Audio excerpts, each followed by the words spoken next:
Hi పవిత్ర రెసిపీకి స్వాగతం. బాగున్నారా? అందరూ బాగుండాలి, అందులో మా ఫ్యామిలీ కూడా ఉండాలి. ఈరోజు మంచి కూర వండుతున్నాం చూడండి. ఇదిగోండి దోసకాయ ఇలా ముక్కలు కోసాను. దోసకాయ ముక్కలు, ఇది 2 పచ్చిమిరపకాయలు, 2 ఉల్లిపాయలు, కరివేపాకు ముక్కలు, ఇది ఎండ్రాయిలు వేసి వండుతున్నాను. ఇంట్లో ఎండ్రాయిలు ఉన్నాయని ఎండ్రాయిలు కానీ పచ్చిరాయలు కానీ దోసకాయ కూరలో వేసుకుంటే చాలా బాగుంటుంది.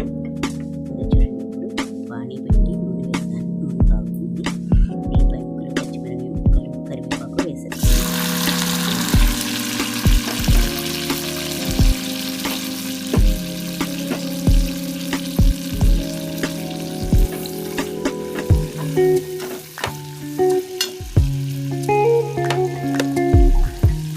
ఇప్పుడు ఎండ్రాయిలు కూడా వేసేస్తాను. కడిగి పెట్టుకుని ఎండ్రాయిలు వేసేస్తాను.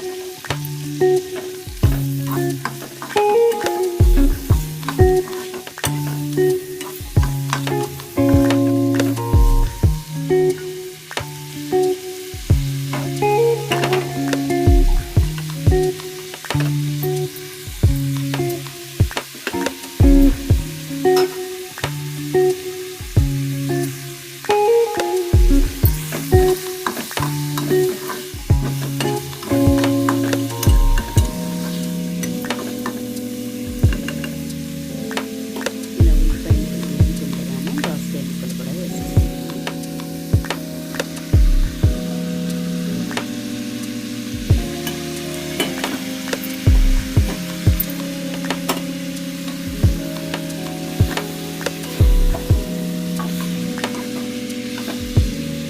బాగా కలుపుకొని కాసేపు మూత పెట్టుకుందాం.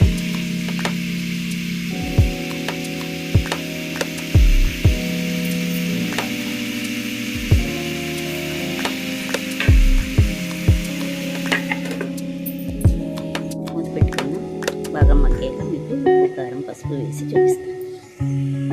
వరకు వేయండి, మూత తెచ్చుద్దాం.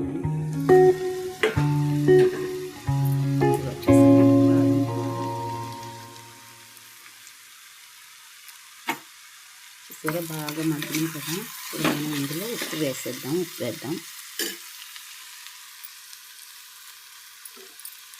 కూరకు సరిపడే ఉప్పు, పసుపు వేసి బాగా కలుపుదాం.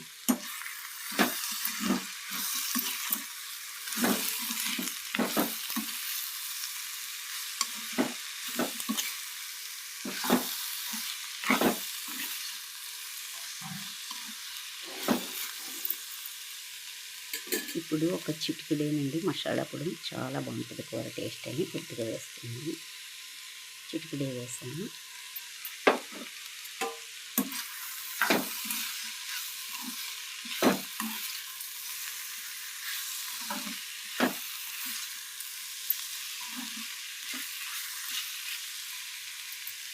ఒక్కసారి మూత పెట్టుకుందాం. ఏమండి ఎంతవరకు వేగిందో.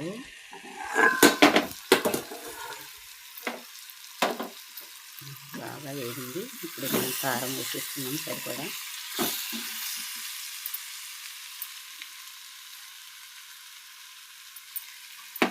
ఒక చిన్న స్పూన్తో 2 స్పూన్లు కారం వేస్తాను.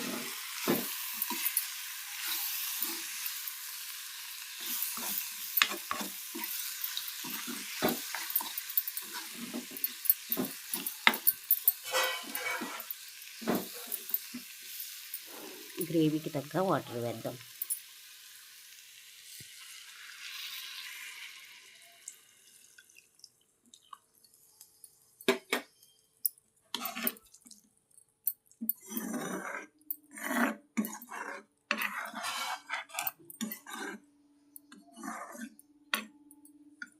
ఇది బాగా ఎగిరిపోయాక దగ్గరికి దాకా ఎగిరిపోయాక మీకు దించేసాక చూపిస్తాను గిన్నెలో వేసి.